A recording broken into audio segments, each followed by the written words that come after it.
Hey there, friends. Today I'm going to talk about 6 common pricing mistakes that I have seen a lot of people make in the industry and how these things can get in the way of your growth and your success and what to do instead. So, just this past week, I held a 2 hour pricing workshop as part of our Fully Booked Business Club. So, Fully Booked Business Club, we open for enrollment once a quarter.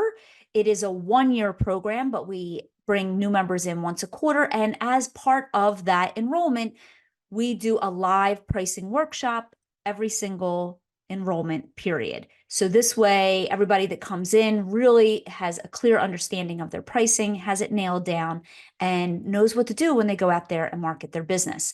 So just keep a heads up that if you have been wanting to get in and enroll, our next enrollment is going to be open March 1st through March 8th as of the recording of this video. And I'm actually going to drop a link below too that has some more details about the program so that you can get ready to come and join us when we have open enrollment. Okay, 6 common pricing mistakes. I have them all listed here, and I'm going to go over them all. So the first one is I've seen a lot of people talk about I'm going to price my prices here, and then if I don't sell, then I'll drop my prices. Don't do that. Like it's easier to just like price quote unquote a little bit lower and then bump your prices up as you get clients and as you get busier, which is actually a great strategy when you are becoming fully booked. The more you become fully booked, the more you can actually bump up your prices because you actually have less time to give and less availability. But don't do that in the beginning. Don't start high with the intention that if it doesn't work, I'll just lower my prices later. Just start whatever your lower version is and go up from there. Lower, just for the sake of this video, does not mean $15, $20 an hour, my friends. But it does mean don't set your prices at 75, then you're going to go down to 50, right? If you're going to be somewhere in the 30, 35, 40, 45 range, start there. Don't start at 75 and want to come down. The second problem is not having a minimum for your bookings. So basically, you want to make sure that when you are going to work with clients that you have at least a 90-minute to a 2 hour minimum. Again, as your business evolves and grows, you might even end up with a 3 hour minimum. You might end up a 4 hour minimum, depending on the clients you work with and the services that you offer. But this is specifically what I mean, like within one transaction. So if you are physically getting in your car and going to drive and run errands for someone, or you're going to someone's house to do some household management for someone, or wait for the cable person or the contractor to show up, you want to make sure that those bookings are a minimum of 90 minutes to 1 hour. Here's why. When I first started in the industry, I had reached out to a bunch of other people like who had businesses in the industry and, for like free advice. And they were telling me, oh, well, I do a 30-minute minimum. And I was like, okay, well, they've been in the industry longer. I'm going to do a 30-minute minimum too. And then what happens is, let's say you live 30 minutes away from the job, then you drive 30 minutes to get to the job. You only are there for 30 minutes, and then you drive 30 minutes back from the job. That's an hour and a half's worth of work, technically, of your time for only 30 minutes. This is why I don't think 1 hour minimums are enough either. Same thing, 30-minute drive, a 1 hour job, 30-minute drive back to your house. That would potentially be 2 hours out of your day to be paid 1 hour of your time. And these are things you really need to just consider as you are getting your business started specifically. So have a 90 to a 2 hour minimum. The next thing that I have seen, and I actually heard this just on my call this week, one of the members of my program said that she was considering this, and luckily she was there and I was able to be like, no, we're not going to do this. Here's what you're going to do instead. And I helped her map out her pricing, but she was going to consider doing tiered pricing. What people think about when they talk about tiered pricing is being like, you have 3 tiers of your pricing, and tier 1 gives you access to like these services. Tier 2 gives you access to these services. Tier 3 gives you access to these services. Or the top tier, you get these services and 2 free phone calls and all this like convoluted, complicated pricing structures. Don't do that. First of all, it is a billing administrative nightmare on the back end of your business. You don't want to do it. It's not necessary. And it's really, really, really going to confuse your potential clients. A few years ago, it was actually several years ago now, I had somebody who was in the industry who called me. She was so upset. She was literally on the verge of shutting her doors to her business. And I was like, what's going on? Like, fill me in. Why is this happening? Like, you seem to understand what you're doing. Like, you seem to really love your clients, like the clients that she had, but she only had a couple. And she said, she had actually worked with a business coach who was more of an online business coach. This business coach wasn't specific for our industry. And so she had hired this online business coach. She joined her program. I think it was like $10,000 for the year, part of this program. And that coach talked about like blurring the lines of your packages. And so what happened is she tried to create this tiered pricing structure where tier one, you got exactly like I said, you got these services. Tier two, you got these services and like 2 free phone calls a month. And tier three, you got this with that. And she was going out speaking to groups of women talking about delegating and getting support, which was a great way for her to market, except she was talking about this tiered pricing and nobody was hiring her.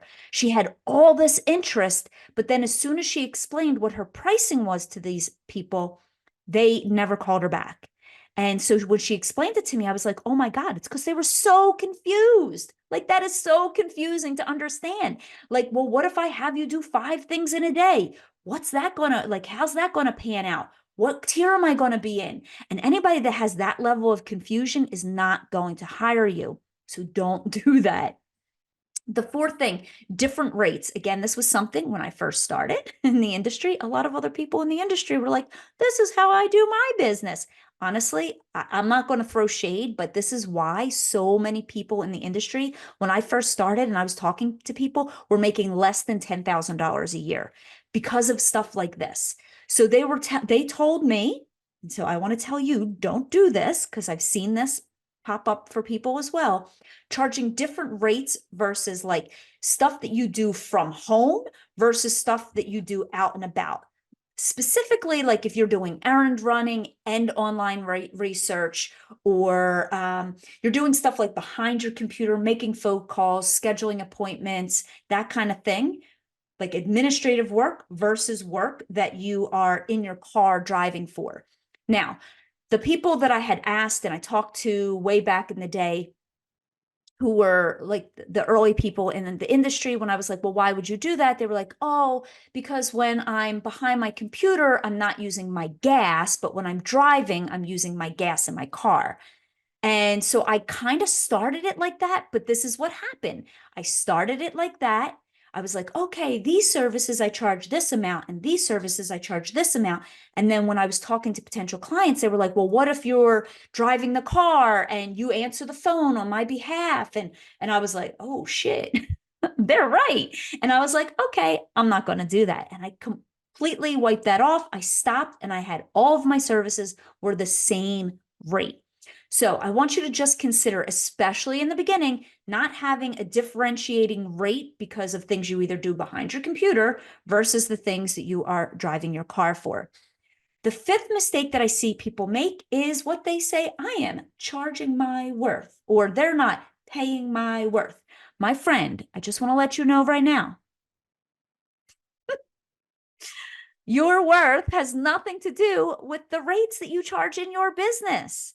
It has nothing to do with it at all. You, my friend, are already worthy. You are fully worthy of more than anybody could ever pay you.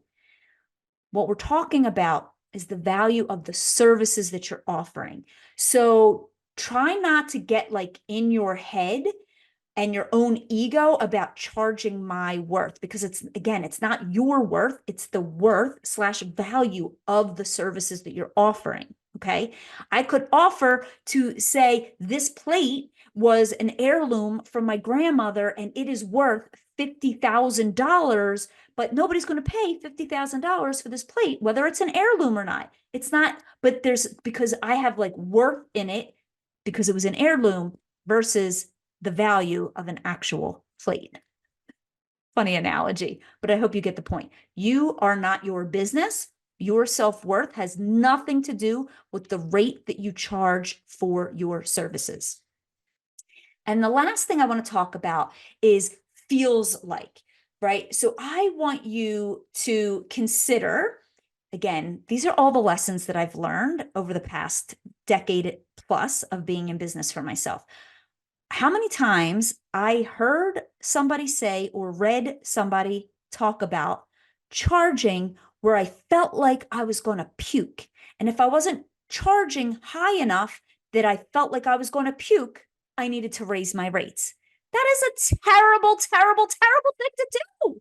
Oh my God, who ever thought of doing this? I don't even know. But don't do that. Here is why. You're already nervous. You're already honestly probably feeling a little bit scared. I mean, I know I was terrified the first few times that I had calls and potential clients and conversations with potential clients. There's no way that I would have wanted to charge a rate that made me want to puke. Just think about it. If you are going out there meeting people and you feel like you want to hurl, you already have all this tension, all this anxiety built up in your body. How are you going to have a calm sales conversation and be able to communicate the value of the services that you're offering? Again, not the worth, not your self-worth, the value of the services that you're offering. You want to feel into your pricing.